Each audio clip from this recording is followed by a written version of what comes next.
For the week 4 assignment, you are going to have the opportunity to spend some time with poetry.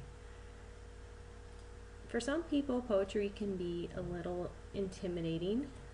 I've heard it described as confusing, frustrating, and at the same time other people find it inspiring, comforting.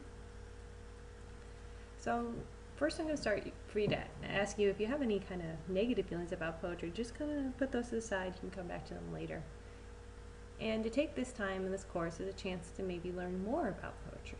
In your reading today, you learned about different poetry analysis techniques and different ways to approach poems, so this is your chance to kind of test those out. I've selected a group of poems that I think you probably haven't encountered before. You might have heard one or two.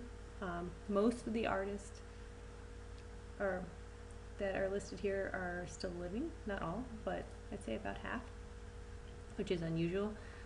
Usually when we learn about poetry, most of them are no longer with us. One of the poets is even quite young.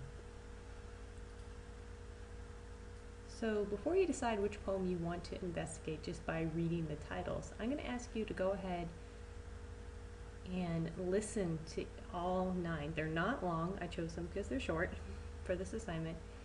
And I encourage you to open the text of the poem in one window and kind of listen to it in the other window. Poetry, although we do read poetry, it is meant to be heard.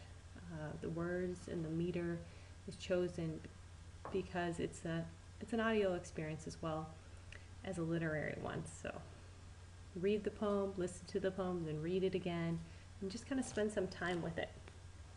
And pick the one that you would like to learn a little bit more about.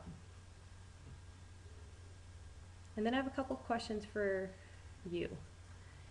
And it would be helpful if you have your textbook open in a window in the section about poetry analysis, if some of these terms seem unfamiliar to you.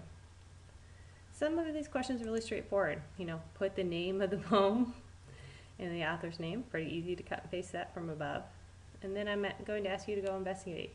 Find out when it was published. Find out a little bit about the author. Who is this person who created this poem? What can you discover about them? If you had the author in front of you, what would you ask them about their life after reading the poem? What kind of question? And you don't have to worry about the question being too personal because you're not actually in front of the author. So if you could ask them anything about their life to help you understand the poem more, what would it be? And then kind of what do you think the poem is about? What do you think the topic is? And in your own words, can you summarize what's happening in the poem? Do you see any themes present in the poem? And what do you think the author's view on the theme is? If you're unsure exactly what a theme is,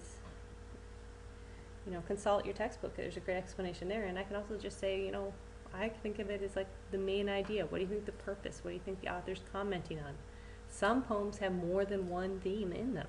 So if you're thinking, oh, I think it might be about this and this and this, you could be right. It could be about 3 things. And how would you describe the mood of the poem? If the poem had a kind of emotion attached to it, think if you're going to put an emoticon next to it, what kind of emotion would it be expressing?